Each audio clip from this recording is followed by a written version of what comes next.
नमस्कार। आज हम जुलाई 2025 के ज्योतिषीय पन्ने पलट रहे हैं। जी हाँ, देखते हैं आने वाले महीने में सितारों के पास हमारे लिए क्या है। हमारे पास सभी 12 राशियों के लिए काफी मसाला है।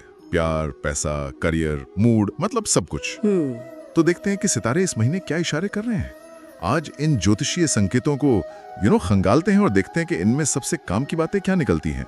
बिल्कुल, चलिए शुरू करते हैं। तो पहली बात, लगता है इस महीने भावनाओं का मीटर काफी ऊपर नीचे होने वाला है। कई राशियों के लिए इमोशनल साइड थोड़ी भारी रहेगी। हाँ, ये बात तो है। कर्क राशि में सूर्य जो है, अच्छा, उसका असर है। जैसे मेष वालों को कह रहा है, अरे अपनी नरम दिली दिखाओ। हाँ बिल्कुल। और वृषभ राशि वाले शायद दिल खोलकर बात कर पाएंगे।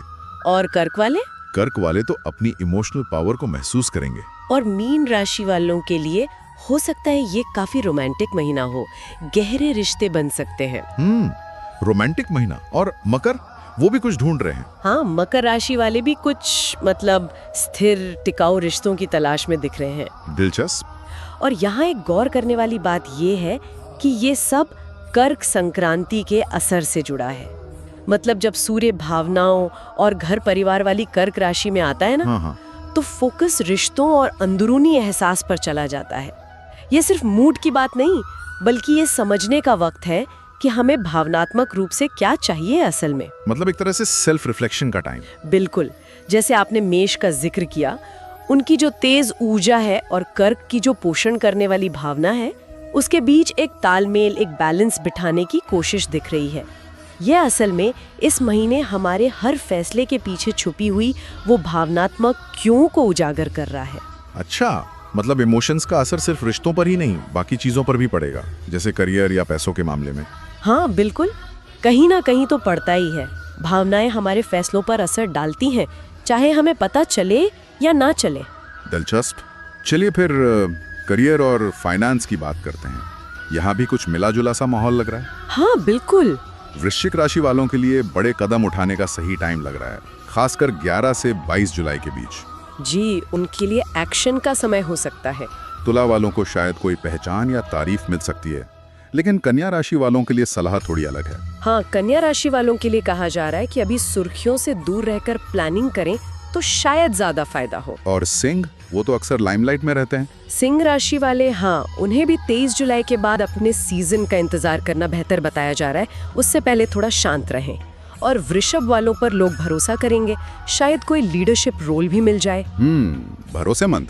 और पैसों के मामले में मेष वालों को थोड़ी सावधानी बरतनी है। हाँ, मेष वालों को सलाह दी जा रही है कि खासकर महीने के बीच में ज्यादा खर्च ना करें, थोड़ा कंट्रोल रखें। अच्छा, और वृषभ राशि वाले लंबी अवधि की बचत के बारे में सोच सकते हैं, उनके लिए अच्छा समय है। ठीक है। मिथुन राशि वालों की आमदनी में शायद कुछ उतार चढ़ाव, ऐसा कुछ। हाँ, हो सकता है। मिथुन के लिए इनकम थोड़ी फ्लक्चुएट कर सकती है। तो ये जो ग्रहों की चाल है, हाँ, इसका असर यहाँ साफ दिख रहा है। कहीं एक्शन लेने का इशारा है जैसे वृश्चिक, तो कहीं रुक कर सोचने का जैसे कन्या। अगर हम इसे बड़ी तस्वीर में देखें तो ये महीना यही सिखा रहा है, प्रैक्टिकल फैसले लो, लेकिन अपनी भावनाओं को नजरअंदाज मत करो। सही कहा। दोनों के बीच संतुलन साधना ही कुंजी है। जैसे मेष को फिजूल खर्ची से बचने को कहा गया है, शायद इसलिए कि वो भावनात्मक आवेग में खरीदारी करने का खतरा हो सकता है। बिल्कुल, ये कनेक्शन समझ आता है। संतुलन जरूरी है। अब बात करते हैं कम्युनिकेशन और थोड़ी आत्म खोज की। जी, मिथुन राशि वाले शायद गहरी वाली बातचीत करना चाहेंगे, और ये भी कि कोई पुराना दोस्त या परिचित अचानक सामने आ जाए, ऐसा हो सकता है। हाँ, संभावना है।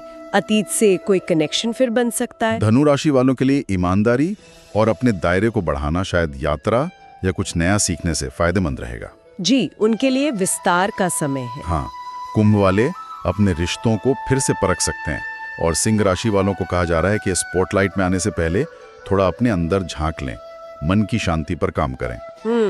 ये बहुत महत्वपूर्ण है। जो बात मुझे यहाँ खास लगती है वो ये है कि ये महीना आत्म जागरूकता पर कितना जोर दे रहा है। हाँ, ये बार बार आ रहा है। बिल्कुल। कई राशियों के लिए तो सीधी सलाह है, जैसे मेष से कहा गया है अपने मन के बच्चे की सुने, वृषभ अपनी एनर्जी सही जगह लगाएं, कन्या हर चीज को ठीक करने की जिम्मेदारी ना लें। अच्छा, परफेक्ट बनने की कोशिश ना करें। हाँ, और मकर को कोमल होने को कमजोरी न समझें। ये सब इशारे करते हैं कि ये बदलने और आगे बढ़ने का समय है। ये सिर्फ भविष्य की झलक नहीं, बल्कि खुद को बेहतर समझने का एक मौका है। एक अवसर। कुल मिलाकर जुलाई का महीना भावनाओं की गहराई, सोच समझकर लिए गए करियर के फैसले और खुद को बेहतर जानने का एक मिक्सचर लग रहा है। हाँ बिल्कुल। जैसे कि हमें अपनी भावनाओं को समझना है और उन्हें अपनी रोजमर्रा की जिंदगी के साथ बैलेंस करना है। बिल्कुल सही कहा। सबसे आकर्षक बात यही है कि कैसी ये ग्रह ऊर्जाएं हमें बाहर की दुनिया के मांगों और अंदर के भावनात्मक संसार के बीच तालमेल बिठाने के लिए उकसा रही हैं। ये सिर्फ भविष्यवाणियां नहीं, बल्कि एक तरह से आत्मविकास का न्योता है। सही है। और अंत में सोचने के लिए एक सवाल छोड़ जाते हैं फिर। जी। इन ज्योतिषीय इशारों को किस्मत का लिखा मानकर बैठ जाने के बजाय क्या हम इन्हें एक गाइड की तरह इस्तेमाल कर सकते हैं, अपने महीने को ज्यादा सजग तरीके से जीने और अपनी पर्सनल ग्रोथ के लिए एक टूल की तरह? ये एक बहुत अच्छा सवाल है सोचने के लिए।